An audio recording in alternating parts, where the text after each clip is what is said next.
వేదిక మీద ఉన్న యూటీఎఫ్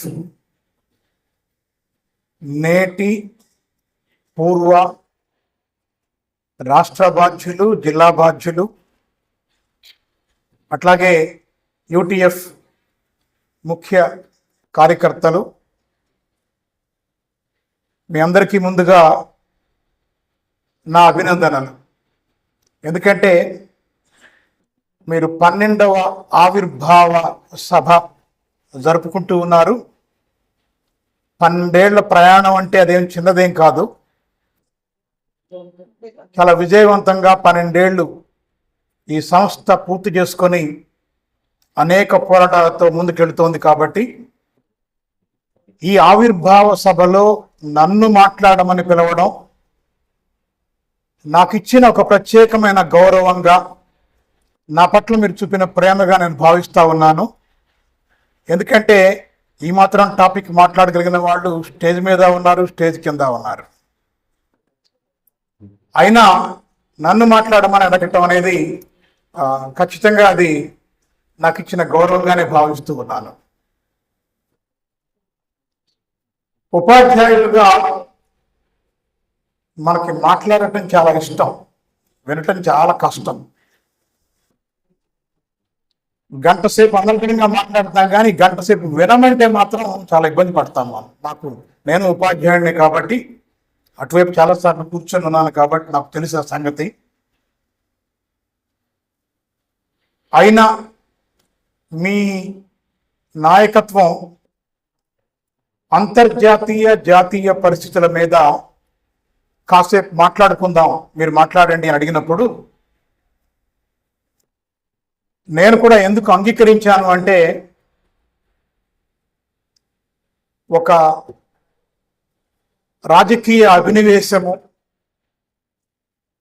పరిజ్ఞానము ఉన్నటువంటి ఒక సంస్థగా యూటీఎఫ్ లాంటి సంస్థ ఉన్నందున ఆ సంస్థలో ఉన్న వ్యక్తులతో భావాలు పంచుకోవడం డెఫినెట్గా అది ఒక ఎన్రిచింగ్ ఎక్స్పీరియన్స్ నాకు కూడా. ఇది ఆ ఉద్దేశంతో నేను తక్షణమే అంగీకరించాను. అంతర్జాతీయ పరిస్థితులు అన్న అంశంలోకి వస్తే, ప్రధానంగా మనకు తెలుసు, మనం అక్కడి నుంచి జాతీయ పరిస్థితుల్లోకి వద్దాం. అంతర్జాతీయ పరిస్థితుల్లో ప్రధానంగా అమెరికన్ సామ్రాజ్యవాద జోక్యంతో 2 యుద్ధాలు జరుగుతున్నాయి. మీకు తెలుసు, అది ఇజ్రాయిల్ పాలస్తీనా యుద్ధం గాజా కోసం, గాజా మీద జరుగుతోంది. 1. 2, రష్యా ఉక్రెయిన్ల మధ్య నాటో శక్తుల ప్రోత్సాహంతో ఉక్రెయిన్, వీటి మధ్య కూడా ఒక యుద్ధం కొనసాగుతోంది. అయితే ఇప్పుడు మరొక 3వ యుద్ధం, ప్రచ్ఛన్న యుద్ధం మొదలై చాలా తీవ్రంగా ఉంది. అది అమెరికా చైనాల మధ్య జరుగుతున్నటువంటి వాణిజ్య యుద్ధం.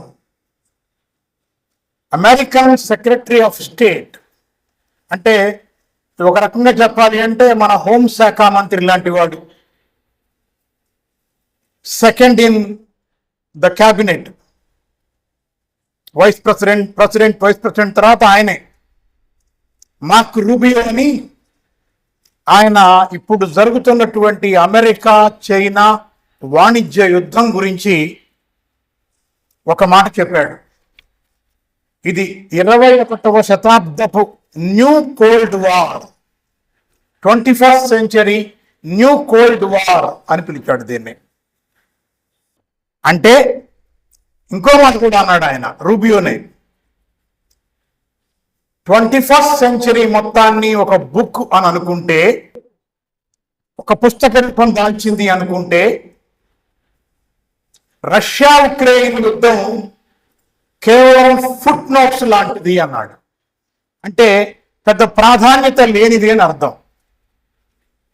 ఇజ్రాయిల్ పాలస్తీనాకి ఒక 30వ chapter, 3/4 of a single chapter కేటాయించవచ్చు, అంతకు మించి దానికి కూడా ప్రాధాన్యత లేదు అన్నాడు. అంటే 2 యుద్ధాలు జరుగుతున్నాయి. ఈ రెండు యుద్ధాలకి ఆయన చెప్పిన ప్రాధాన్యత ఏమిటంటే, ఒకటేమో ఫుట్ నోట్స్, ఒకటేమో 3/4 ఆఫ్ ఎ చాప్టర్.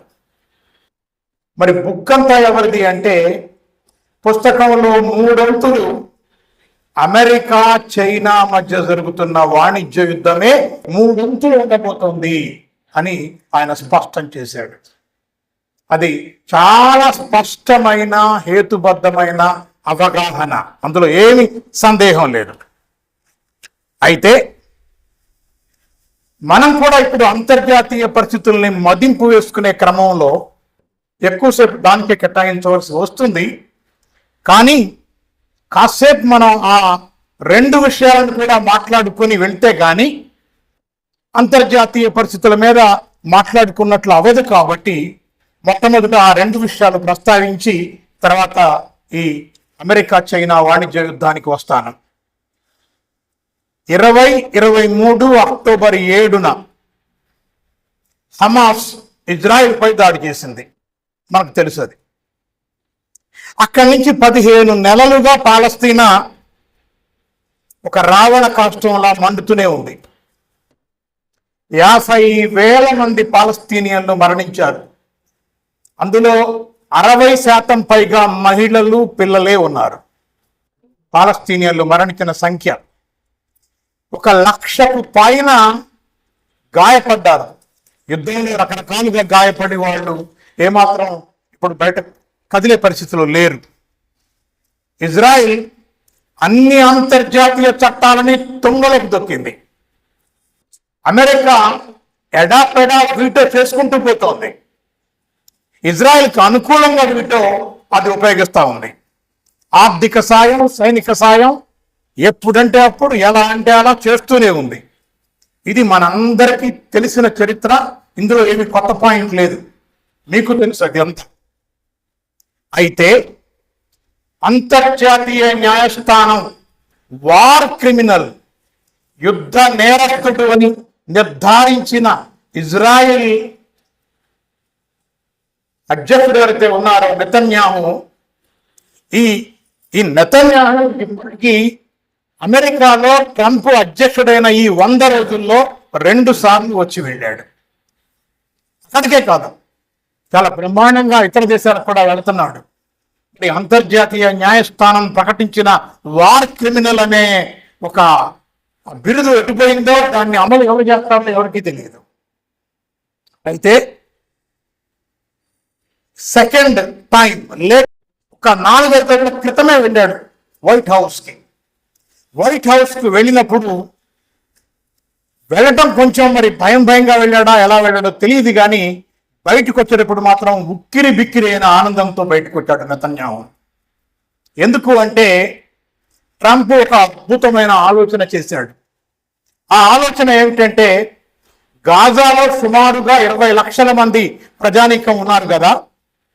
ఈ 20 లక్షల ప్రజానీకంలో కొంతమందిని సిరియాలోకి, ఆ గోలన్ హైట్స్ ఆ దాటి కొంచెం సిరియాలోకి నెట్టేస్తే, కొంతమందిని ఇటువైపు లెబనాన్ సైడ్ నెట్టేస్తే, కొంతమందిని ఆ ఇరాక్ సైడ్ నెట్టేస్తే దాదాపు గాజా అంతా ఖాళీ అయిపోతుంది. ఇక ఉండదు, గాజాలో మనుషులు ఎవరు ఉండరు. కానీ చుట్టూ సముద్రం, అద్భుతమైన ప్రాంతం, నువ్వు అక్కడ మంచి రిసార్ట్స్ కట్టాలి అని ట్రంప్ ఈయనకు సూచన చేశాడు. నా మనసులో ఉన్న మాట మీరు చెప్పారు అని ఆయన ఉబ్బొంగిపోయాడు. ఎందుకంటే పాలస్తీనియన్స్కి ఒక స్టేట్ ఇవ్వాలి అని కానీ, పాలస్తీనియన్స్కి ఆ రైట్ ఉందని కానీ అంగీకరించే ఉద్దేశంలో లేని నెతన్యాహుకి ఇవాళ ట్రంప్ అసలు అక్కడి మనుషులు అక్కర్లేదు, యుద్ధం ఈ రకంగా ముగించవచ్చు, ఆ జనాన్ని ఎటో తెలియ తరిమేయి అని ఒక శాంక్షనింగ్ ఆర్డర్ లాంటిది ఇస్తే చాలా ఆనందంగా నెతన్యాహు వెళ్ళిపోయాడు. అయితే మనం ఇక్కడ కొంచెం బ్యాక్గ్రౌండ్లోకి వెళితే 3 నెలలే అవుతుంది అమెరికాలో ఎన్నికలు జరిగి.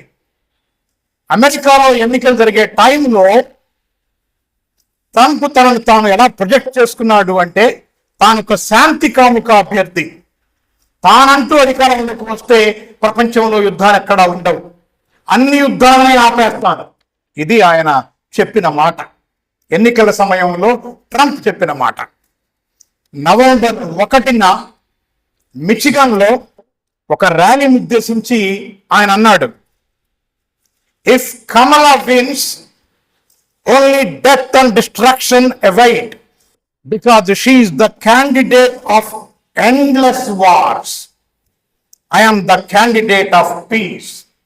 కమలా గెలిస్తే చావు వినాశనమే మాత్రమే ఈ ప్రపంచానికి ఎదురు చూస్తాయి. ఆమె అంతం లేని యుద్ధాలకు ప్రతినిధి, నేనేమో శాంతికి ప్రతినిధిని అని ఆయన చెప్పుకున్నాడు. యుద్ధాన్ని ఆపడానికి ఆయన ఏం చెప్తున్నాడు అంటే, యుద్ధాన్ని 2 రకాలుగా ఆపవచ్చు. ఎన్ని యుద్ధాలు గెలిచామని కాదు, ఎన్ని యుద్ధాలు ముగించాము అనేది కూడా చాలా ముఖ్యము అనేది ట్రంప్ మాట్లాడుతున్నాడు. ఇంకొక విచిత్రం ఏంటంటే, ట్రంప్కి నోబెల్ శాంతి బహుమానం రాలేదు అనే ఒక బాధ ఉంది లోపల కొంచెం. ఆయన ఆస్పైరింగ్ నోబెల్ పీస్ క్యాండిడేట్. దానికి రీజన్ ఏంటంటే, ఆయన ఫస్ట్ టర్మ్లో ఈ వెస్ట్ ఏషియాలోనే ఇజ్రాయిల్కి ఇతర దేశాలకి మధ్యన అబ్రహం అకార్డ్స్ అని ఒక దాన్ని చేశారు. కొంతకాలం కాల్పుల విరమణ సంధి యత్నాలు జరిగి కొంతకాలం నడిచింది. దానికోసం ఆయన ఏమంటుందంటే, ఇప్పుడు ఈ సెకండ్ టర్మ్లో నాకు అప్పుడే నోబెల్ పీస్ ప్రైజ్ రావాల్సి ఉంది, అది మిస్ అయిందని మాట్లాడుతున్నాడు. బహుశా ఇప్పుడు నేను అనుకుంటున్నాను, ఈ పాలస్తీనా ఇజ్రాయెల్ వారిని ఆయన ఈ రకంగా ముగించి వెస్ట్ బ్యాంక్ని ఆక్యుపై చేసుకుని ఆ తర్వాత కంప్లీట్గా గాజా స్ట్రిప్ని ఖాళీ చేసి 20 లక్షల మందిని కూడా ఎట్టోకెళ్ళి పానద్రోలి అక్కడ రిసార్ట్స్ కడితే యుద్ధం ఆగిపోయినట్లే కదా. అంటే ట్రంప్ మాటల్లో ఒక లాజిక్ ఉంది. నిజంగానే అట్లా యుద్ధం ఆగిపోయింది కాబట్టి నాకు నోబెల్ ప్రైజ్ ఇవ్వండి అని మళ్ళీ డిమాండ్ చేసినా నేనేమీ ఆశ్చర్యపోను. ఇది బ్రీఫ్గా మాట్లాడుకుంటే పాలస్తీనా దానికి సంబంధించింది, ఇజ్రాయెల్కి సంబంధించింది. సరే, మరి నిజంగానే యుద్ధం ఆపేనా, అధికారానికి వచ్చారు కదా అంటే ఏమీ ఆపల. లేటెస్ట్గా ఆయన పాలస్తీనాకు వ్యతిరేకంగా పోరాడే ఇజ్రాయెల్కి $4 బిలియన్ల ఆర్థిక సహాయాన్ని ప్రకటించాడు. 4 బిలియన్స్. అంతకుముందు $3.6 బిలియన్ల ఉండేది.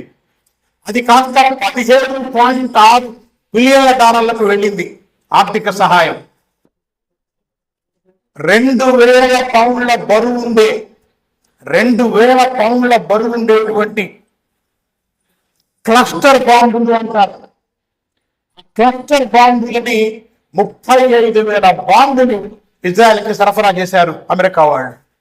వాటినే ఇజ్రాయెల్ యథార్థంగా ఇటు జనావాసాల మీద, ఇటు ఆసుపత్రుల మీద, ఇటు పిల్లల మీద, స్కూళ్ళ మీద ఎడపడ వేస్తుంది. విపరీతంగా ప్రాణ నష్టము లేదా గాయాల బారిన పడి పిల్లలు సఫర్ అయ్యే పరిస్థితి ఉంది.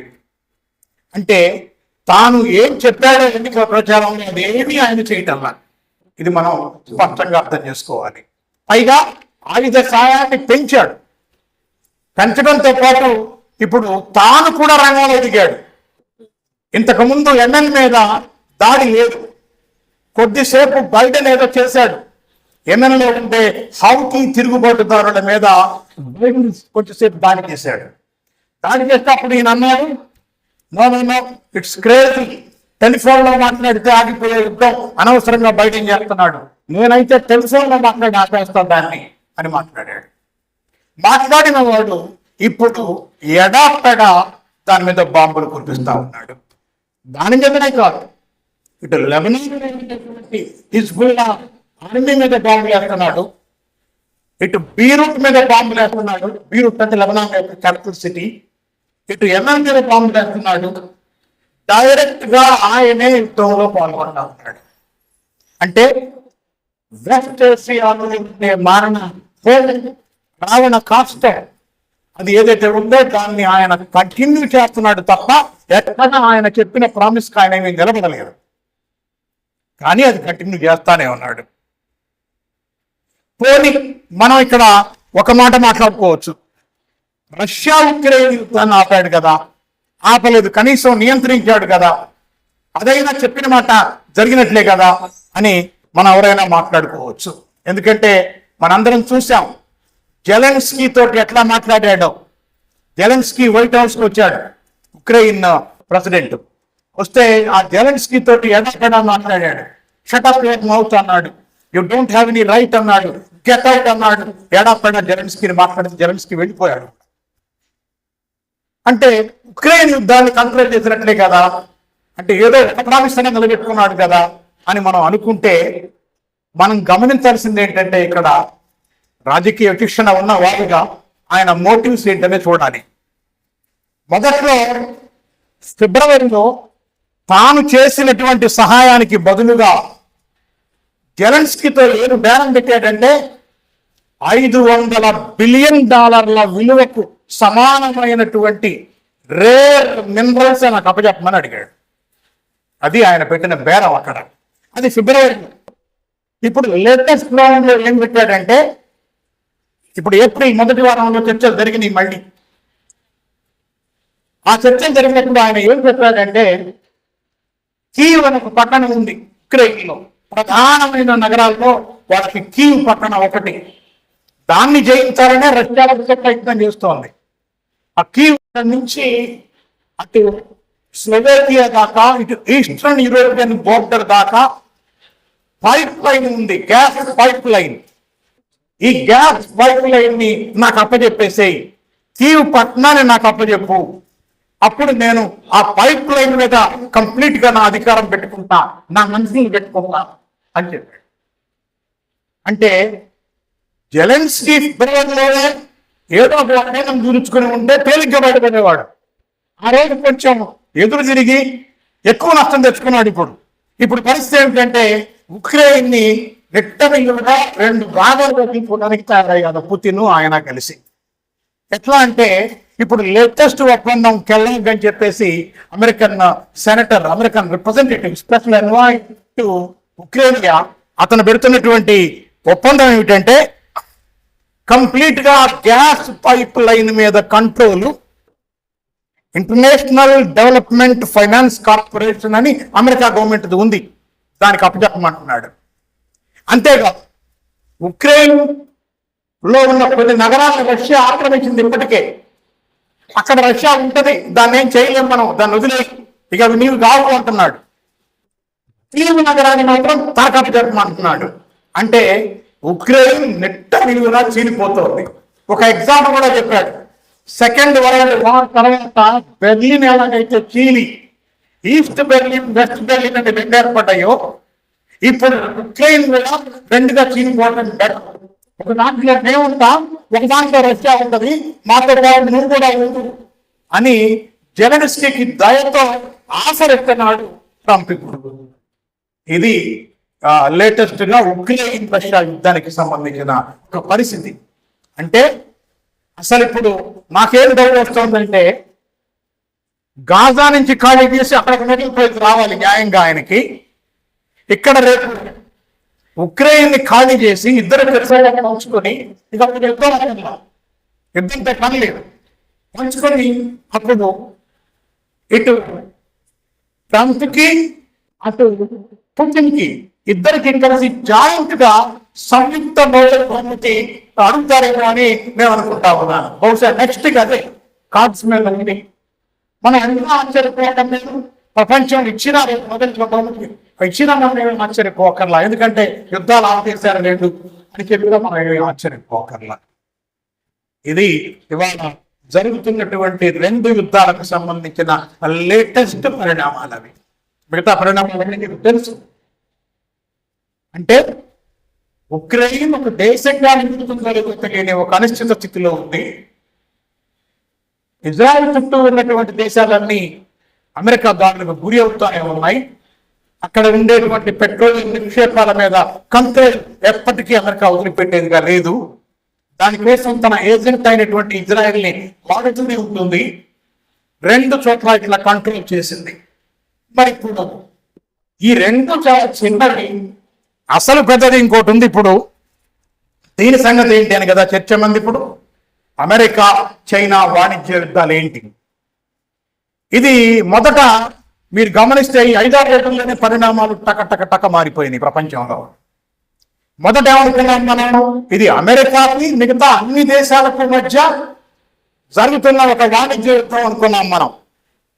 ఇది నెమ్మదిగా దాని కలర్ మారి వలన ఇది అమెరికా చైనా వాణిజ్య యుద్ధంగా ఇప్పుడు మన ముందు అవతరించింది. అయితే మొదట్లో ఏమన్నారంటే, చాలా మంది విశ్లేషణలు నేను యూట్యూబ్లో చూస్తూ ఉంటాను, ట్రంప్ పిచ్చోడని, జాతకు నిర్ణయం చేస్తాడని, వాడు ఏం మాట్లాడుతుందో వాడికే తెలియదని, చాలా యూట్యూబ్లో చాలా పేరుగాంచిన మేధావులు మాట్లాడుతున్నారు. లేదా వాడు ఒక ఫ్రాంకెన్‌స్టీన్ భూతంలాగా ప్రపంచం మీద పడ్డాడని, అందరినీ ఎలా పెడితే అలా ఒక పద్ధతి పాడు లేకుండా తింటున్నాడని, లేకపోతే వాడు ఒక ఫ్యాసిస్ట్ అని, కొంతమంది ఏమో వాడు ఒక బెల్ఫాస్ట్ హౌస్ అంటే మనం నీళ్లు పచ్చిక తప్పడం కోసం పైప్ తీసుకొని ఇట్లా ప్రపంచం మీద పడి సుఖాలకు పెడుతున్నాడని, ఎడాపెడా ఇసిరేస్తున్నాడని ఇట్లా మాట్లాడుకుంటున్నారు. కానీ ఇక్కడ మనం ఆలోచించుకోవాల్సింది ఏంటంటే, ఒక అగ్రరాజ్యాధిపతి ఎన్నికలలో గెలిచిన వాడు, 8 గెలిచిన వాడు పిచ్చివాడుగా ఉండగలడా? దాని వెనక ఏ ప్రయోజనాలు లేకుండా పని చేస్తావా? పెట్టుబడి ప్రయోజనాలు ఏమీ లేకుండా అట్లా వ్యవహరిస్తాడా? తాను ఎవరి కోసం అయితే నిలబడ్డాడో ఒక్క ప్రయోజనాల కోసం లేకుండా అలా ఉండాలా? ఇది అసాధ్యం. ఇక్కడే మనం కొంచెం జాగ్రత్తగా అర్థం చేసుకోవాల్సిన అవసరం ఉంది అని నేను అభిప్రాయపడతా ఉన్నా. అయితే ఎన్నికల సమయంలో నేను అక్కడే ఉన్నా. I was there in US at that time. నేను స్పష్టంగా విన్నా అక్కడ మాట్లాడుతున్నప్పుడు, నేను సుంకాలు విధిస్తాను అని చెప్పారు ముందుగానే. ఇదేదో చెప్పకుండా మన మోడీ లాగా దొంగ తీసిన వ్యవహారం కూడా కాదు, చాలా స్పష్టంగా చెప్పాడు, నేను సుంకాలు వేస్తాను అని చెప్పాడు. అప్పుడే చాలా మంది ఆర్థికవేత్తలు, నువ్వు సుంకాలు వేస్తే ఈ దేశం ఆర్థిక మాంద్యంలోకి వెళ్తుంది, ఇది రిసెషన్, ద్రవ్యోల్బణం పెరుగుతుంది, విపరీతంగా ధరలు పెరుగుతాయి, ఉద్యోగాలు పోతాయి, అమెరికన్ ఆర్థిక వ్యవస్థ కుదేలవుతుంది, వద్దు అని చెప్పారు. సంతకం చేసిన ప్రకటన చూశాను అక్కడ. ఒక 13 మంది, అందులో చాలా మంది నోబెల్ లారెట్స్ కూడా ఉన్నారు. స్టిగ్లిట్జ్ లాంటి వాడు ఉన్నాడు సంతకం పెట్టిన వాళ్ళలో, మీరు అట్లా సుంకాలు ఎడకుండా వేయకండి అని. కానీ ఆయన సుంకాలు వేయటం అనే పని మొదలుపెట్టాడు. నిజానికి ఆయన ఇప్పుడు మొదలుపెట్టిన, ఆయన మొదటి తరంలోనే చైనా మీద 20% వేశాడు. ఫస్ట్ టర్మ్లోనే దాన్ని బైడెన్ కంటిన్యూ చేశాడు. ఆ 20% చైనా ఉత్పత్తుల మీద ఉంది కూడా ఆల్రెడీ. ఇప్పుడు ఈయనేం చేశాడు, మొదలుపెట్టి అన్ని దేశాల మీద 10% కామన్, ఇక అసలు యూనిఫామ్ గా 10% బేస్ లైన్ ట్యాక్స్ అని డిక్లేర్ చేశాడు. ఇక ఆ డిక్లేర్ చేసి మళ్ళీ ఏప్రిల్ 2ని, అంటే జస్ట్ ఏప్రిల్ 2 అంటే ఎంతో దూరం లేదు, ఒక 10 days బ్యాక్, ఇది లిబర్టీ డే అని డిక్లేర్ చేశాడు. స్వేచ్ఛా దినం అన్నమాట. ఎట్లా స్వేచ్ఛా దినం అట అది? మన దేశం ఇప్పటి వరకు దారుణంగా దోచుకోబడింది ఆయన మాట్లాడింది మీరు వింటారు. This country with rape, this country with plate, this country with plunder. చాలా పెద్ద పదాలు మాట్లాడాడు ఆయన. విపరీతంగా దోచుకున్నారు. మరి మనమేమో ప్రపంచ సంపద అంతా అమెరికా దోచుకుని అగ్రరాజ్యంగా బలపడిందని మనం అనుకుంటుంటే, ట్రంప్ ఏమంటున్నాడంటే మా దేశాన్ని మీరు అందరూ పీకుతున్నారంటాడు. చాలా విచిత్రమైన లాజిక్ మనకు కనపడుతుంది అక్కడ. పైగా ఏమంటున్నాడు, ఈ రోజు అమెరికన్ పరిశ్రమ మళ్ళీ పుట్టింది, the American industry was reborn again. అంతేకాదు, we're going to reclaim our own destiny.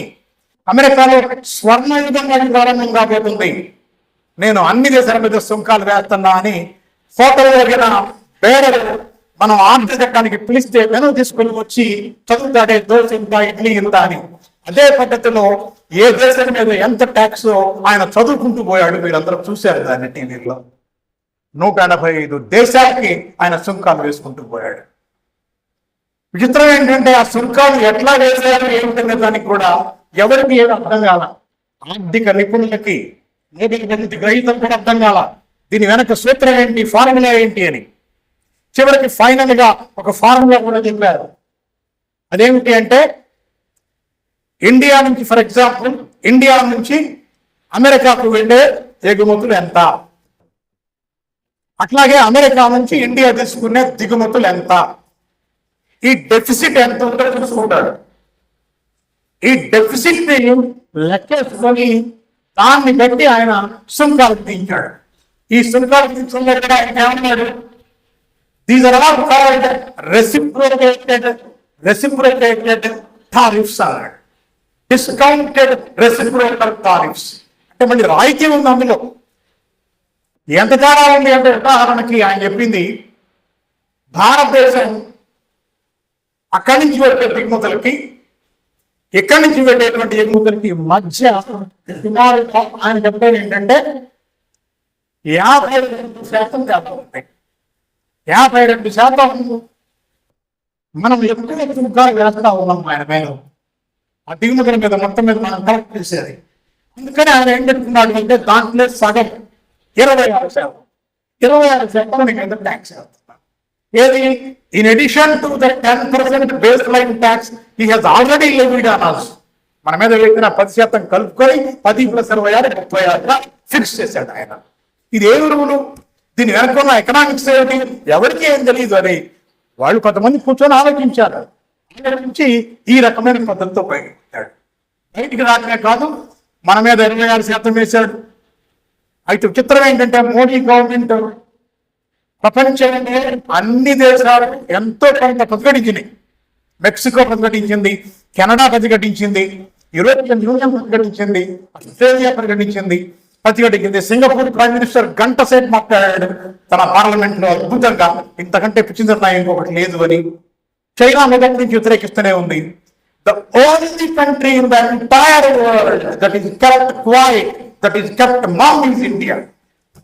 ఇది మన పరిస్థితి.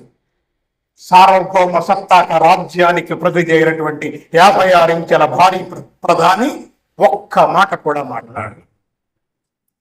పైగా ఏమంటున్నారు, మనకంటే శ్రీలంక ఎక్కువ పడ్డది, మనకంటే బంగ్లాదేశ్కి ఎక్కువ పడ్డది, మనకంటే పాకిస్తాన్కి ఎక్కువ పడ్డది. అంటే వాళ్ళకి ఎంత పడ్డది, ఒకరికి 28 పడ్డది, ఒకరికి 27 పడ్డది, ఒకరికి 29 పడ్డది. మనం నయం కదా, ఒక 2% తక్కువ ఉన్నాం. మన పట్ల ఎంతో ప్రేమ లేకపోతే ట్రంప్ అలా ఎందుకు చేస్తాడు అని కూడా మాట్లాడుతున్నాడు. ఇది చాలా విచిత్రమైన కంట్రీ ఒకటి. జయశంకర్ ఇప్పటికీ కూడా ఏమంటాడంటే, we will wait and see, చూస్తాం, ఏదో ఒప్పందం కోసం మేము ప్రయత్నం చేస్తాం వాళ్ళతో అని మాట్లాడుతున్నాడు. ఇది మన పరిస్థితి. సరే, బాగానే ఉంది, ఎడబెడ వేశాడు. 1400 చోట్ల అమెరికాలో ఉన్న 50 సంయుక్త రాష్ట్రాలలో ప్రతి రాష్ట్రంలో, ప్రతి జిల్లా, ప్రతి కేంద్రంలో పెద్ద ఎత్తున లక్షల మంది ప్రజల విధుల్లోకి వచ్చారు. జర్మనీలో వచ్చారు, ఫ్రాన్స్ లో వచ్చారు, ఇంగ్లాండ్ లో వచ్చారు. అన్ని చోట్ల నిరసన ప్రదర్శనలు పెద్ద ఎత్తున మిన్నుముట్టినాయి. మనవాడు గోల్ఫ్ ఆడుకోవటానికి ఫ్లోరిడా వెళ్ళిపోయాడు. ఇంత ఘోరంగా ప్రదర్శనలు జరుగుతుంటే ఎవరైనా సరే ఆందోళన పడతారు. ఆయన no, everything is beautiful, everything is quite okay, America is beautiful, is becoming great again అని డిక్లేర్ చేసి ఫ్లోరిడా వెళ్ళి గోల్ఫ్ ఆడుతాడు. బహుశా రోమ్ నగరం తగిలిపెడుతుంటే నీరో చక్రవర్తి ఫిడేల్ వాయించుకున్నాడు అనేది చాలా పాత సామెత. మనం వదిలేయచ్చు ఆ సామెతని. ఇప్పుడు మనం ఏం చెప్పచ్చు అంటే, ట్రంప్ వెళ్ళినట్టు మనం మాట్లాడుకోవచ్చు కదా. అటువంటి అద్భుతమైన సామెత ఇచ్చినందుకు ట్రంప్కి మనం కనపడి ఉండాలి. సరే, వెళ్ళాడు, బాగానే ఉంది. ఒక 3-4 గంటలు గడిచినాయి. సడన్ గా 9వ తారీఖు నుంచి ఈ సుంకాలు అమలు జరగాలి. ఈ అమలు జరిగేటువంటి హఠాత్తుగా 90 రోజుల పాటు 90 డే పాటు డిక్లేర్ చేశాడు. అమలు చేయటం లేదు అన్నాడు. ఇదేమిటి, స్టాక్ మార్కెట్ అంత ముందు కుప్పపోయింది విపరీతంగా. మన దగ్గర TCSకి 2,60,000 కోట్లు పోయింది, అంబానీకి 1,60,000 కోట్లు పోయింది, అదానికి ఒక 60,000 కోట్లు పోయింది. హెచ్డిఎఫ్సి బ్యాంకు 44,000 కోట్లు, ఒక్క రోజులో సుమారు 18 లక్షల కోట్లు భారతదేశంలో అయిపోయినాయి. అంటే నిజంగా ఉపయోగం అంటే నోషనల్ వాల్యూ, అంతకుముందున్న వాల్యూ ఒకటి, వాళ్ళ వాల్యూ ఒకటి మారిపోయింది అంతే. ఇంత సంపద అయిపోతే అక్కడ అమెరికాలో కూడా స్టాక్ ఎక్స్చేంజ్ కుప్పకూలితే నోస్ డైవ్ అంటారు. పూర్తిగా ఇట్లా కంప్లీట్ గా ఒక్కసారిగా పడిపోతే పాతాళంలోకి. లెక్క చేయని మనిషి 9వ తారీఖు నాడు ఎందుకు ప్రకటించాడు ఈ విరామాన్ని? ఇది మొదటి నుంచి ప్లానా? ఏం జరిగింది అని అంటే ఆశ్చర్యంగా ఇప్పుడు మన ముందుకు వస్తున్నది ఏమిటంటే, అమెరికాలో ఉన్నటువంటి బాండ్, అమెరికన్ ట్రెజరీ బాండ్స్ అంటారు. ఎవరు ఎక్కడ ప్రభుత్వాలు కూడా డబ్బు దాచుకునే ప్లేస్ ఏంటి అంటే అది అమెరికన్ బాండ్లలో మీరు పెట్టేస్తే ఎప్పుడు కావాలంటే అప్పుడు డబ్బు తీసుకోవచ్చు. మళ్ళీ వాటిని బ్యాంక్కి సరెండర్ చేస్తే మీ డబ్బు మీకు వస్తుంది మీ ఖాతాలోకి. ప్రభుత్వాలే పెడతాయి అక్కడ, వ్యక్తులు కదా పెట్టేది.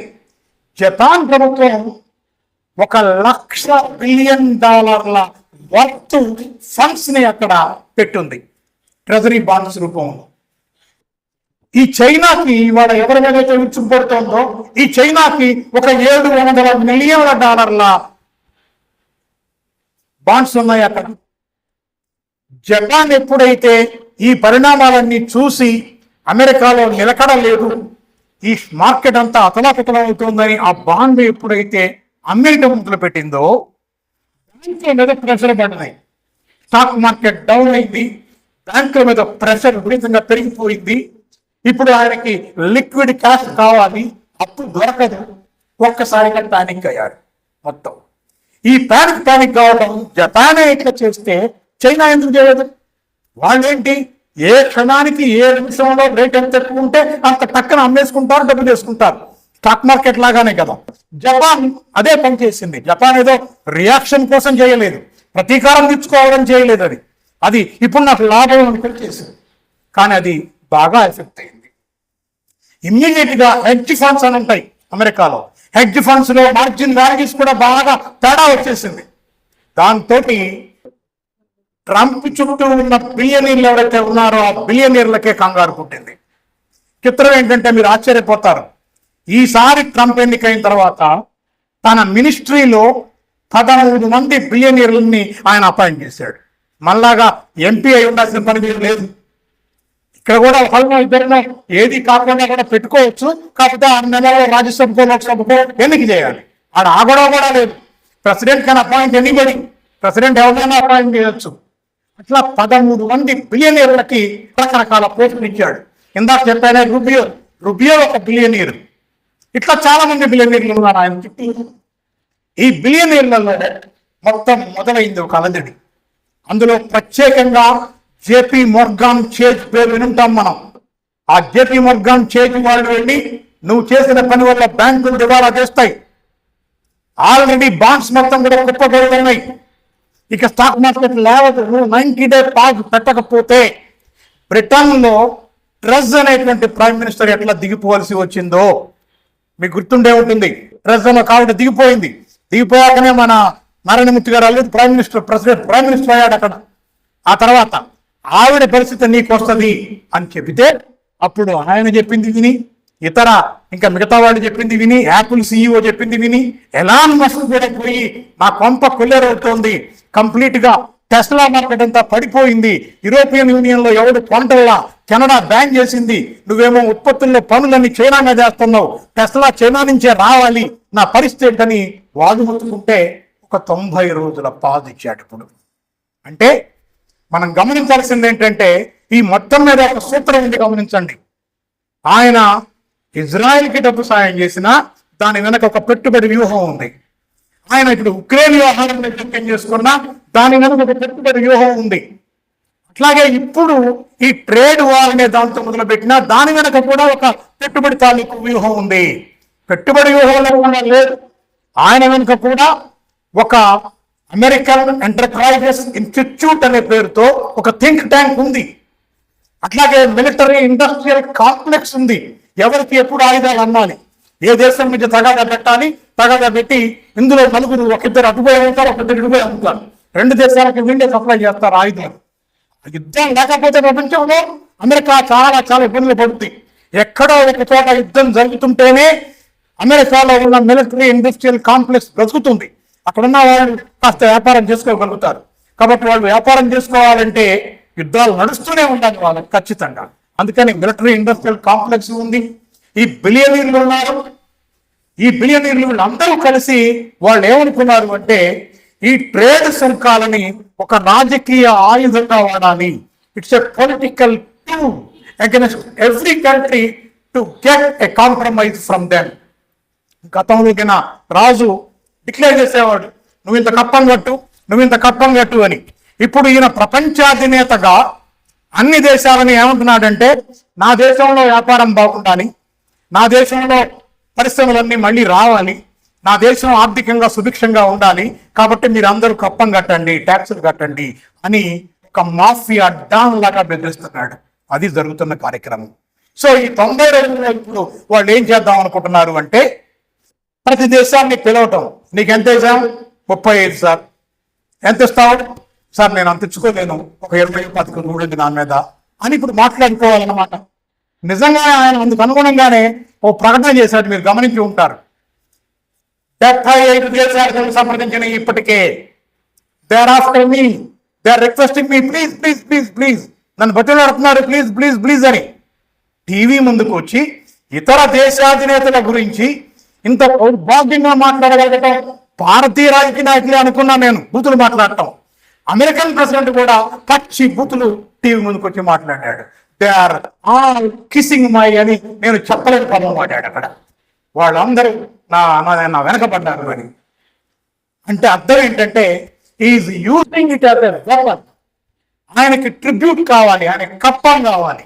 ఈ కప్పం కోసం ఈ 90 రోజుల టీవీ వాడుకుంటాడు అనమాట. ఇది ఇవాళ దాని వెనక ఉన్న అంతరార్థం. ఆయన పిచ్చోడై పెట్టలేరు. కాకపోతే అమెరికా కొట్టుకుంటున్న భయానికి 90 రోజులు ఆగారు. ప్లస్ మిగతా వాళ్ళతో మాట్లాడుకుంటారు. ఇప్పుడు ఈ మాట్లాడుకునే క్రమంలో 10% బేస్ ట్యాక్స్ ఏదైతే ఉందో అది ఉంది. అది ఇప్పటికీ దాన్ని ఏం తీసివేయాలి ఆయన. కొంతమంది అడుగుతున్నారు. ఫర్ ఎగ్జాంపుల్ కొన్ని చిన్న దేశాలు ఉన్నాయి. వియత్నాం ఉంది, దాని మీద 45% వేశాడు. అయ్యా నా మీద 45% వేస్తే నా దగ్గర ఏంది వచ్చింది? 0 చేస్తా. మీ దగ్గర నుంచి వచ్చే దిగుమతి మొదటి మీద నేను ట్యాక్స్ వేయను, ట్యాక్స్ వేయమాకు అంటే వింటల్లా, అది ఒప్పుకోవట్లా. లేదు లేదు లేదు 10% మీ మీద ఉండాల్సిందే అంటున్నాడు. సింగపూర్ కూడా అంతే. నా మీద ఎందుకు, నేను ఉత్తా మధ్యలో ఉండే బేరగాడినే అటు ఇటు ఇటు బేరగాడినే, నా దగ్గర ఏం వనరులు ఉన్నాయి, నా మీద ఎందుకు తెస్తే అట్లా కొద్దిగా చూడండి మెత్తలాడుతున్నారు. అది కూడా కొంత వాస్తవమే. కానీ ఒకే ఒక్క దేశం ఇవాళ దానికి ఎదురు నిలబడింది, అది చైనా. కారణం ఏంటంటే ఎకనామికల్లీ, టెక్నాలజికల్లీ, పొలిటికల్లీ, అది ఆర్థికంగా కావచ్చు, రాజకీయంగా కావచ్చు, సాంకేతిక పరంగా కావచ్చు, చైనా ఒక్కటే దాన్ని ఢీకొనగలిగినటువంటి శక్తిగా నిలబడింది. దానితో ఇప్పుడు ఆయన చైనా మీద కన్నెర్ర చేస్తున్నాడు. చైనా మీద ఎట్లా వేయడో చూశారు మీరు. ఇవాళ మొదటేమన్నాడు, వాళ్ళ మీద ఒక 34% అన్నాడు. అప్పుడు పాత 20% కలుపుకుంటే 145% ట్యాక్సులు వేశాడు. వీళ్ళు రిటర్న్ కొడుతున్నారు. మళ్ళీ వీళ్ళు ఒకసారి 10 అన్నారు, ఇంకోసారి 10 అన్నారు, ఇంకోసారి 20 అన్నారు. ఇప్పుడు వీళ్ళు కూడా మళ్ళీ ఒక 84% అన్నారు. ఇప్పుడు 104% దాకా వీళ్ళు కూడా వచ్చారు. అంటే ఇప్పుడు ఒక సుంకాల యుద్ధం మొదలైంది ప్రపంచంలో. నిజానికి చిత్రం ఏంటంటే 50% తర్వాత నువ్వు ఎంత వేసుకున్నా అవసరం. నిజానికి అది పేరు వేసుకోవడమే, హెచ్డికి ఇగోకి వేసుకోవడమే కానీ నెట్ వాల్యూ ఏ ఉండదు. ఎందుకంటే ఒక కారు విలువ ఉదాహరణకి 1,00,000 అనుకున్నాము, మీరు 50% ట్యాక్స్ వేశారు దాని మీద, 1,50,000 అయింది. అంతే కదా. 1,00,000 ఉండే కారుని 1,50,000 పెడితే ఎవరు కొనడు. 1,50,000 అయితే ఏమి, 2,00,000 అయితే ఏమి, 1,75,000 అయితే ఏమి, ఏం తేడా పడేది ఏం లేదు, ఫరక్ పడేది ఏం లేదు. వీళ్ళు పోటాపోటీగా ఎవరి ప్రతాపవాడు చూడడానికి పెంచుతున్నారు తప్ప నిజంగా జరిగేది ఏం లేదు. 50% దాని జనం కొనరు. ఇది చాలా స్పష్టంగా ఉంది. అయితే వాళ్ళు ఇప్పుడు ఏమంటున్నారంటే చైనా కింద పొగరా. ఏమనుకుంటుంది చైనా? వరల్డ్ వార్ 3 స్టార్ట్ అయింది, జాగ్రత్త హెచ్చరిస్తున్నారు. వాళ్ళు వీళ్ళు కాదు, మంత్రులే హెచ్చరిస్తున్నారు. అమెరికన్ సెక్రటరీ, చట్టమంత్రులు వాళ్ళే హెచ్చరిస్తున్నారు, జాగ్రత్తగా ఉండాలి, చైనా ఏమనుకుంటోంది అని. ఒకళ్ళు అసలు చైనా మా దేశం మీద డిపెండ్ అయి ఉంది. ఎందుకంటే అది కంప్లీట్గా దిగుమతి చేసేది మా దగ్గరకే ఎక్కువ, మేము దిగుమతి చేసుకునేది, మేము వాళ్ళకి పంపించేది చాలా తక్కువ. నిజమే ఆ మాట కూడా. చైనా అమెరికా రెండింటిని చూస్తే చైనా దిగుమతి చేసుకునేది అమెరికా నుంచి కేవలం 1/5% మాత్రమే. 1/5. చైనా 1 పంపితే ఎగుమతులుగా, అది దిగుమతి చేసుకునేది 1/5 మాత్రమే. ఇది మనం బాగా స్పష్టంగా అర్థం చేసుకోవాలి. ఏంటి అవి అని అంటే, ఎవరు ఎవరిపై ఆధారపడ్డారనే దానికి ఒక చిన్న లెక్క చెప్తాను మీకు. అమెరికా చైనా నుంచి ఏం దిగుమతి చేసుకుంటుంది సాధారణంగా ఆర్డర్ ఆఫ్ ప్రయారిటీలో? చాలా ఉంటాయి, ఒక 4-5 చెప్తా. సెల్ ఫోన్లు ఇవాళ యాపిల్ సెల్ ఫోన్లు అన్ని తయారయ్యేది మేడ్ ఇన్ చైనా. విచిత్రం ఏంటంటే, ట్రంప్కి కొట్లు ఉన్నాయి కొన్ని, ట్రంప్ స్టోర్ అంటారు అమెరికాలో. మీరు అమెరికా పోయిన వాళ్ళు చాలా మంది తెలిసే ఉంటుంది. ఆడన్నీ అమ్ముతాడు, అందులో టోపీల దగ్గర నుంచి కొడుకుల దగ్గర నుంచి అన్ని అమ్ముతాడు. ట్రంప్ ఒక బేరగాడు. మనం ఇవాళ అమెరికా అధ్యక్షుడు అయితే కావచ్చు, కానీ మొదటి నుంచి ఆయన ఒక బేరగాడు, ఒక వ్యాపారి. ట్రంప్ స్టోర్స్ అని ఉంటాయి. ఆ ట్రంప్ స్టోర్స్ లో ఇప్పటికీ వెళ్ళి, మొన్ననే ఒక పక్కన వెళ్ళి ప్రతి వస్తువు తీసి ఇది ఎక్కడి నుంచి ఉంది అని మనకు వీడియోలో చూపెట్టాడు. ప్రతి వస్తువు మేడ్ ఇన్ చైనా. ఆఖరికి అమెరికా జెండా కూడా మేడ్ ఇన్ చైనా. అది పరిస్థితి వాళ్ళ దగ్గర. పేపర్లు కూడా మేడ్ ఇన్ చైనా, కిచెన్ వస్తువులన్నీ మేడ్ ఇన్ చైనా, యాపిల్ ఫోన్లన్నీ మేడ్ ఇన్ చైనా. ఇప్పుడు యాపిల్ CEO టిమ్ కుక్కి ఒకటే భయం అవుతోంది. ఏంటి పరిస్థితి? చైనాతో ఇట్లా పేచీ పడితే నేనేం చేయాలి అని ఆయన అంటున్నాడు. అయ్యా, నువ్వు ఇక్కడ చేస్తే కుదరదు అంటే, లేదు నువ్వు ఇక్కడ పెట్టే ఇండస్ట్రీ, లేదా ఇండియా పెట్టు. ఏం పోయింది, ఇండియా మన పక్కనే అంటే మనాళ్ళు వెంటనే అబ్బో యాపిల్ ఫోన్ తయారు చేసే కార్యక్రమం ఇండియాకు వస్తుందని చాలా మంది ఇప్పుడే ఒకరు వేసేవాళ్ళు కూడా ఉన్నారు ఇక్కడ. కానీ రాదండి అది. ఎందుకంటే అంత తేలిక కాదు. అక్కడ టెక్నాలజీ సపోర్ట్ కావాలి, గవర్నమెంట్ సపోర్ట్ కావాలి, అడ్వాన్స్డ్ స్కిల్డ్ పీపుల్ ఉండాలి, ఫండ్ చేయాలి, ఇవన్నీ ఎక్స్పోర్ట్ చేయాలి, ఒక ఇకో సిస్టమ్ ఉండాలి. ఆ ఇకో సిస్టమ్ చైనాలో ఉంది. ఇది లేకుండా ఇవాళ నువ్వు చేస్తానంటే ఇమ్మీడియట్గా అయితే అవ్వదు. 5 ఏళ్ళు 6 ఏళ్ళు అయితే అవుద్దేమో, కానీ ఈ లోపల కాదు. అందుకని లేటెస్ట్గా మీరు గమనించండి, టిమ్ కుక్ ఒక స్టేట్మెంట్ ఇచ్చాడు. రాబోయే 4 ఏళ్లలో అమెరికాలోనే $500 బిలియన్ ఖర్చు నేను పెడతాను, ఇక్కడే పెడతా, కాబట్టి కొంచెం చైనా మీద సుంకాలు తగ్గించండి అని అడుగుతున్నాడు. ఎవరి మీద అడుగుతున్నాడు ఆయన? చైనా మీద సుంకాలు తగ్గించాలని యాపిల్ CEO అమెరికాలో కూర్చొని బతిమలాడుతున్నాడు, చైనా బతిమలాడటల్లా. ఇది ఒక విచిత్రమైన పరిస్థితి అనమాట. తర్వాత కంప్యూటర్, మనం చూసే కంప్యూటర్లు అన్నీ కూడా most of them are from made in China. అవన్నీ మేడ్ ఇన్ చైనానే. బ్యాటరీలు, ఎలక్ట్రిక్ వెహికల్స్ లో పనిచేసే బ్యాటరీలు, సెల్స్ లో పనిచేసే బ్యాటరీలు, ఇళ్లలో పనిచేసే బ్యాటరీలు, ఏ బ్యాటరీ కావాలన్నా లిథియం అయాన్ ఫ్యాక్టరీ నుంచి వచ్చే ప్రతి బ్యాటరీ చైనా నుంచి రావాల్సిందే. ఇక ఎక్కడ ప్రపంచంలో కష్టం అవి. ఇక కిచెన్ వేర్ సంగతి నేను చెప్పాను, ఇవన్నీ చైనా నుంచి. ఇది చాలా పెద్ద ఎత్తున $700 బిలియన్ల వ్యాపారం అది సంవత్సరానికి, అక్కడ దిగుమతి చేసుకునేది. మరి వీళ్ళేం అమ్ముతారు చైనాకి? పెట్రోలియం ఆయిల్ నువ్వు ఒక్కడే ప్రపంచంలో ఇచ్చేది. నువ్వు కాదంటే అవసరమైతే రష్యా దగ్గర పోయి తెచ్చుకోగలదు చైనా, ఉక్రెయిన్ దగ్గర పోయి తెచ్చుకోగలదు చమురు ఆయిల్. ఇతర దేశాలు ఉన్నాయి, అవకాశం ఉంది దానికి. కాకపోతే సోయాబీన్ ఒకటి ఉంది, సోయాబీన్ లార్జెస్ట్ ఎక్స్పోర్టర్ చైనాకే ఉన్నాయి బాగా. సోయాబీన్ పంట తింటారు బాగా, అదొకటి బాగా పోద్ది వాళ్ళకి. కార్లు ఇవాళ టెస్లా కార్లు, బెంజ్ కార్లు, BMWలు ఇవన్నీ వెళ్తున్నాయి చైనాకి. కానీ చైనా కూడా అంతకంటే సాఫిస్టికేటెడ్ కార్లు తయారు చేయగలదు వాడ. అంతేకాదు కాపర్ ఒకటి, ప్రధానంగా వాళ్ళు ఈ చిప్స్ అంటాం, ఇంటిగ్రేటెడ్ సర్క్యూట్ చిప్స్, ఇవి ఒక్కటి ప్రధానంగా వాళ్ళు ఇబ్బంది పడతారు చైనా వాళ్ళు కొంతమేర అమెరికా వల్ల. ఇవి తప్ప మిగతా పెద్దగా ఇబ్బందులు ఏం లేవు. ఇది చాలా చిన్న శాతం. ఇప్పుడు చెప్పండి, ఎవరి మీద ఆధారపడ్డారు? చైనా ఏమంటుంది? నిజమే, చైనా కూడా దెబ్బే.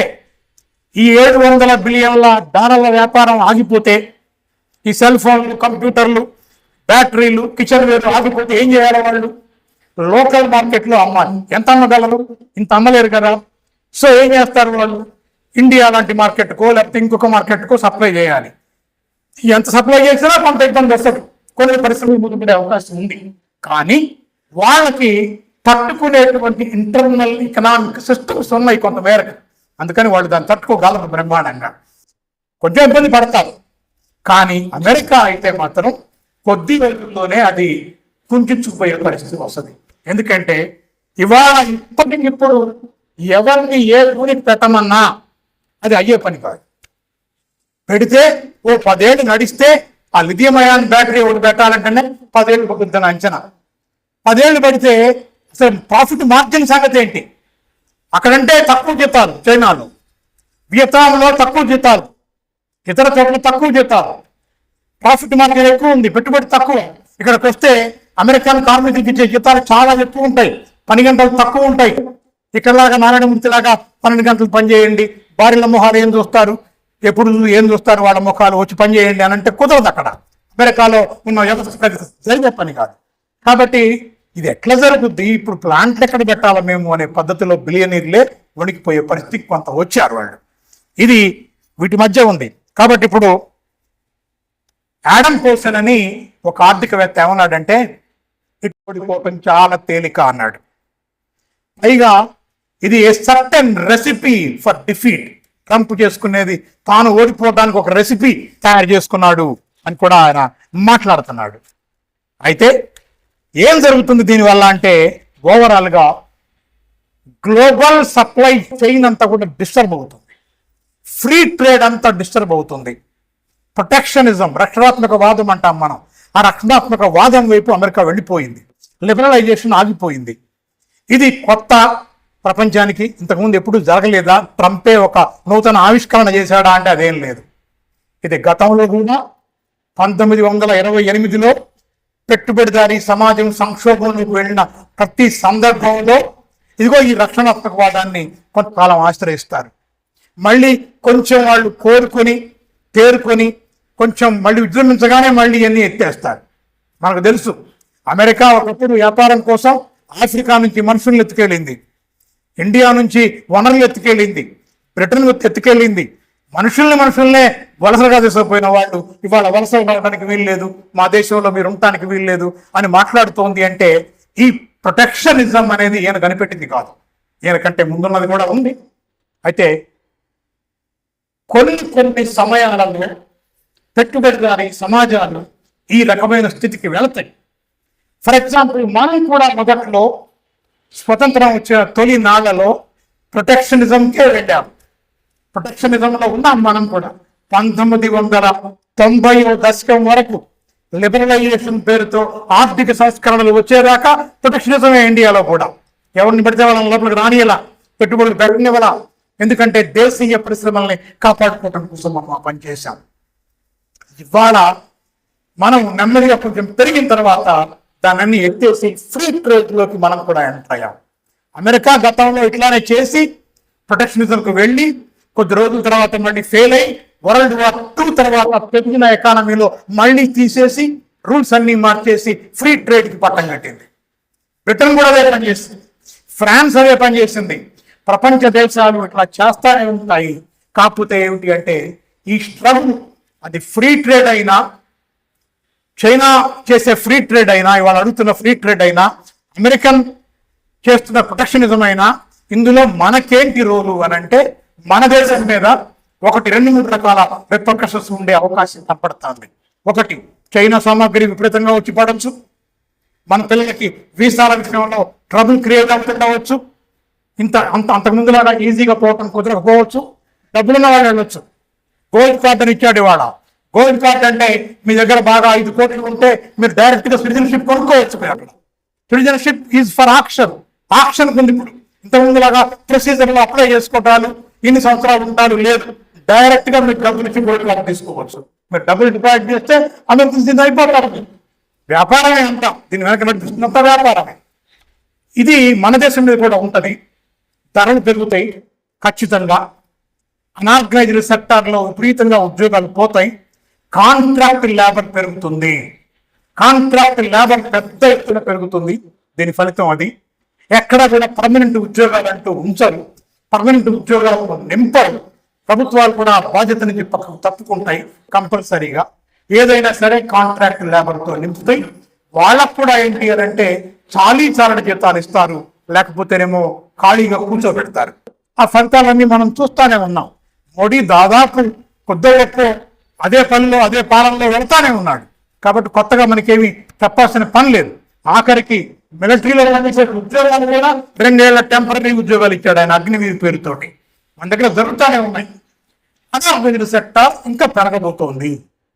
టెక్నాలజీ రంగంలో పెరుగుద్ది. అసలు ఎడ్యుకేషన్ లాంటి దాన్ని పట్టించుకునే పనే లేదు. ఎందుకంటే ఎడ్యుకేషన్, నిన్న ఒక ఆయన క్యాపిటలిస్ట్ చెప్తున్నాడు, చీకిచ్చి ఎడ్యుకేషన్ అంత వరస్ట్గా ఇంకోటి లేదండి అన్నాడు. మాకు అసలు అందులో ఏం మిగిలి చావదండి, వేస్ట్ అండి. కొంచెం హెల్త్ కేర్ నయం దేనికంటే హెల్త్ కేర్ని you can grow into industry, ఎడ్యుకేషన్లో తొందరపడి రామండి మేము అంటున్నాడు. నిజమే, వస్తారు, వచ్చేవాళ్ళు బాగా పెద్దవాళ్ళు వస్తారు, వాళ్ళు వచ్చి నెమ్మదిగా అన్ని కాజేస్తారు. వాళ్ళు కూడా ఎడ్యుకేషన్లో కూడా రాదని నేనేం చెప్పను. ప్రభుత్వ రంగం ఇందాక భవానీ గారు చెప్పినట్లు ఎస్సీ, ఎస్టీ, బీసీ వెనకబడిన కులాల పిల్లల కోసం మాత్రమే చదువు చెప్పడానికి మిగిలిపోతుంది. దాన్ని పూర్తిగా తీసివేయాలి. అది అట్లా ఉండాలి. ఎందుకంటే రాజకీయ నాయకుడికి వెల్ఫేర్ ప్రకటించాల్సి వచ్చినప్పుడు అదే కనపడుతుంది. కానీ ఎవరి పిల్లలకి అందులో 2 ప్రపంచాలుగా మారిపోతాయి. ఇవన్నీ మీ కళ్ళ ముందు ఉన్నాయే, ఇదే జరగబోతోంది. సో మనం ఏం చేయాలి? నేనంటాను, అది ఫ్రీ ట్రేడ్ అయినా ప్రొటెక్షనిజం అయినా దాంతో మనకు వచ్చిందేమి లేదు, పోయేదేం లేదు. కానీ ఇదంతా ఈ గొడవ ఎవరిది అంటే పెట్టుబడిదారుల గొడవ, వాళ్ళ వాణిజ్య అవసరాల కోసం పెట్టుకున్న గొడవ. అమెరికాలో ఒకసారి ప్రైమ్ మినిస్టర్గా పోటీ చేసి ఓడిపోయిన బెర్నీ శాండర్స్ ఒక అద్భుతమైన మాట చెప్పాడు. ఇవాళ అమెరికన్ ప్రజాస్వామ్యం అంటే ఒకప్పుడు ఏమనుకునే వాళ్ళం మనం, ఫర్ ద పీపుల్, కెనడీ చెప్పాడు ఎప్పుడో, by the people, of the people. ఇవాళ ఆ నిర్ణయించడం లేదు. It is by the billionaires, for the billionaires, of the billionaires. ఇది ఇవాళ ప్రజాస్వామ్యం అమెరికాలో. బిలియనీర్ల కోసం, బిలియనీర్ల చేత, బిలియనీర్ల వలన ఏర్పడిన ప్రభుత్వం అది. ఇది వాళ్ళ గొడవ ప్రధానంగా. అయితే మన పరిస్థితి ఏంటి అని అంటే, మీరు గుర్తుపెట్టుకోండి, అది ప్రొటెక్షనిజం అయినా సరే, దేశీయ పరిస్థితులైనా సరే, కార్మికుల్ని అణిచివేస్తూనే ఉంటాయి ఖచ్చితంగా. కార్మికులకు ఏమీ భద్రత ఉండదు, కార్మికుల జీతాలకు ఏమి పెద్ద ఎత్తున ఏమి లాభాలు రావు. ఫ్రీ ట్రేడ్ అయినా అంతే. కాకపోతే ఫ్రీ ట్రేడ్ కొంచెం ప్రిఫరెన్స్ ఎందుకు ఇవ్వచ్చు అంటే, ఫ్రీ ట్రేడ్ అయితే ప్రపంచం మొత్తం కూడా అవకాశాలు పెరగటం మూలంగా ఎక్కడైనా కొద్దిగా ఉద్యోగ అవకాశాలు, అంటే నీ శ్రమశక్తిని అమ్ముకునే అవకాశాలు కొంచెం పెరుగుతాయి అంతే. శ్రమశక్తికి ఖరీదు పెరగదు. మనం గుర్తుపెట్టుకోవాలి ఏంటంటే, శ్రమశక్తికి ఖరీదు పెరగదు. నీ శ్రమశక్తికి విలువ అంతకంతకు దిగజారిపోతానే ఉంటుంది. నువ్వు మహా అయితే ఇన్సూరెన్స్లు పెట్టుకోవడానికి, అంటే హ్యాండ్ టు మౌత్ ఎగ్జిస్టెన్స్కి, ఇంటికి ఈఎంఐలు కట్టుకోవడానికి, బండికి ఈఎంఐలు కట్టడానికి పనికొస్తే జీతాలు మాత్రమే వస్తాయి తప్ప ఇక నీకు అంతకుమించి ఏం మిగలవు. ఇది ఎప్పుడూ ఉండే పరిస్థితే.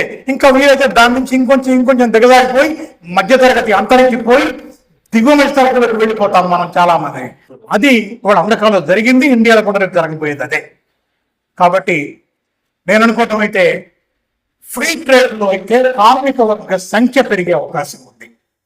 కాబట్టి కార్మిక వర్గ ప్రయోజనాల రీత్యా నేనేమంటున్నాను అంటే, ఫ్రీ ట్రేడ్ కొంచెం బెటర్ ప్రొటెక్షనిజం కంటే. ఇవాళ చైనా ఫ్రీ ట్రేడ్ కోసం ప్రయత్నం చేస్తోంది, నిలబడింది ఒక సెంటర్ లాగా. ఈ వాణిజ్య యుద్ధం ఇప్పుడప్పుడే అవరు 90 రోజులు కాదు, చాలా రోజులు సాగుద్ది. ఇది నెమ్మదిగా యుద్ధాలకు దారితీస్తుంది. వాణిజ్య యుద్ధమే అసలైన యుద్ధంలోకి మారుతుంది. ఇవన్నీ రేపు జరగబోయే పరిణామాలే. లేదు ఎక్కడో ఒకట ఇద్దరు కొంచెం అడ్జస్ట్ అయ్యి ఇద్దరు నష్టపోవద్దు అని ఒక అంగీకారానికి వచ్చినా కొన్ని నెలల తర్వాత రావచ్చు. ఏది జరిగినా అల్టిమేట్గా ఆయా దేశాలలో ఉండేటువంటి పేదవాళ్ళు, కార్మికులు చాలా పెద్ద ఎత్తున నష్టపోతారు. హోప్లెస్నెస్ పెరుగుతుంది. ఆల్రెడీ ఇంతకుముందు క్రైసిస్ లోనే అమెరికాలో ఇల్లు ఖాళీ చేసి ఇల్లు ఈఎంఐలు కట్టలేక ఉదిగిపోయిన ఖాళీ ఇళ్ల సంఖ్య విపరీతంగా కనపడేది మనకి. సబ్ప్రైమ్ క్రైసిస్ అని మీరు పేరు వినే ఉంటారు. ఇక్కడ కూడా చెప్పండి, ఇళ్ళు ఉంటాయి, ఖాళీగా ఉంటాయి, ధర తగ్గదు, మనకు మాత్రం ఇల్లు తగ్గదు. ఈ పరిస్థితే ఇక్కడ కూడా రాబోతోంది. కాబట్టి కార్మిక వర్గం అనేది చాలా పొలిటికల్ గా యాక్టివ్ యాక్టివ్ కావాల్సిన అవసరం ఉంది. అది ఎప్పుడైతే తన హక్కుల కోసం, తన పరిగణల కోసం పోరాటం మొదలు పెడుతుందో, దాని నాయకత్వాన అది ఎప్పుడైతే పొలిటికల్ గా యాక్టివ్ అవుతుందో ఎంతో కొంత విజయాలు ఉద్యోగ వర్గాలకు కూడా లభిస్తాయి. ఇది మనం స్పష్టంగా అర్థం చేసుకోవాలి. అంతేకాదు వాళ్ళ పెట్టి బుర్జువా సెక్షన్ అంటే ఎంతో కొంత చిన్న చిన్న వ్యాపారం, ఎంతో కొంత ఉద్యోగం, మనలాంటి వాళ్ళు మనం ఎంతసేపటికి ఏమనుకుంటాము అని అంటే మన ప్రయోజనాలు చూస్తాం. మనం అదే టాప్ ప్రయారిటీ. నాకు తెలుసు, జనరల్గా నేను గవర్నమెంట్ జైలుగా ఉండగా కూడా డిఏ ఎప్పుడు రిలీజ్ అవుతుందనే దాని మీద నా ధ్యాస ఉండేది. డిఏ రిలీజ్ అవుతుందా అవదా, దీన్ని తీసుకెళ్ళి సర్వీస్ దాంట్లో కలుపుతాడేమో, పొరపాటున క్యాష్ ఇస్తాడా ఇవ్వడా, ఇవే లెక్కలేసుకునే వాళ్ళం మేము కూడా. ఇవి తప్పదు, న్యాచురల్గా వేసుకుంటాం. చిన్న వ్యాపారి కూడా అలాగే ఉంటాడు. కానీ వాళ్ళలో ఏముంది అని అంటే ఇవాళ మీరు గమనిస్తే ప్రభుత్వం పట్ల, మితవాద కావ్యాలం పట్ల ఒక విపరీతమైనటువంటి ఆరాధన పెరిగింది. ఒక స్ట్రాంగ్ లీడర్ కావాలి, ఈ దేశాన్ని భయపెట్టే ఒక మనిషి కావాలి, అందరినీ పని చేయించాలి, ఇట్లా ఏవో భ్రమల్లో ఉన్నారు. వాళ్ళు భ్రమల్లో దానికి వాళ్ళు జేజేలు కొంటా ఉన్నారు. దాని పట్ల, ఆ మితవాద భావజ్ఞానం పట్ల ఒక ideological warfare, cultural and ideological warfare, భావజాల సాంస్కృతిక పరమైన యుద్ధం చేసే బాధ్యత నేను అనుకోవటం యూటీఎఫ్ ప్రధానంగా. లేకపోతే ఇవాళ యూనిఫామ్ సివిల్ కోడ్ కావచ్చు, మేము చూస్తానే ఉన్నారు మీరు క్లియర్గా. శాస్త్రనైజేషన్ ఆఫ్ ఎడ్యుకేషన్ కావచ్చు, కాషాయీకరణ కావచ్చు, ఎడ్యుకేషన్లో వచ్చే మార్పులు కావచ్చు, లేకపోతే పెడుతున్న చట్టాలు, ఊపాలంటి చట్టాలు కావచ్చు, చాలా భయంకరమైన డ్రాకోనియన్ చట్టాలు పెడుతోంది. అట్లాగే పౌరాత్యం లేకుండా దండకారణ్యంలో ఎడాపడా మనుషుల్ని కాల్ చేస్తోంది. భారత సైన్యాలు మిలిటరీ వెళ్ళి అభివృద్ధి ఏరియాలో దండకారణ్యంలో ఆదివాసీలను ఈ పేరుతో లేపేస్తున్నారు. చాలా మందిని ఆదివాసీలు చనిపోతా ఉన్నారు, దళితులు చనిపోతా ఉన్నారు. ఈ ఆదివాసీల హక్కుల కోసమో, దళితుల హక్కుల కోసమో, ప్రజాస్వామ్య హక్కుల కోసమో మనం కూడా దిగాల్సిన అవసరం ఉంది. అది మన రాజకీయ బాధ్యత. నేను అనుకోవటం యూటీఎఫ్ లాంటి సంఘం ఈ రాజకీయ కర్తవ్యాలని పూర్తి చేయడానికి ఇంకొంచెం చురుకుగా కదలాలి. ఈ పెద్ద బాధ్యత ఇవాళ మీ మీద ఉంది అని నేను ఫీల్ అవుతా ఉన్నాను. ఒక విమర్శ ఉంది ఉపాధ్యాయ సంఘాల మీద. ఉపాధ్యాయ సంఘాల మీదనే కాదు, ట్రేడ్ యూనియన్ సంఘాల మీద కూడా విమర్శ ఉంది. అదేమిటంటే ఆర్థిక డిమాండ్లకే పరిమితమైపోతున్నారు అని.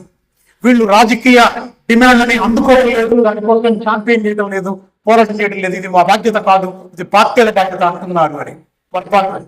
పార్టీలు మాట్లాడితే మాట్లాడతాయి, ఫలానా పార్టీకి లింకప్ అయి నేను ఎప్పుడు తప్పను, ఆ మాట నేను అంటలేదు.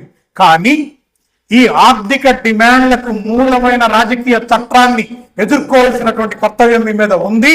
దానికి కార్మిక వర్గాన్ని బలోపేతం చేయడం, ఐడియాలజికల్ వార్ నిర్వహించడం, మీ వర్గాలలో మీరు కూడా రాజకీయ పరమైనటువంటి ఒక చోదక శక్తిగా మారటం అనేది చాలా పెద్ద ఎత్తున జరగాలి. అది యూటీఎఫ్ చేస్తా ఉంది, కానీ చాలా సంఘాలు చేయకపోవచ్చు.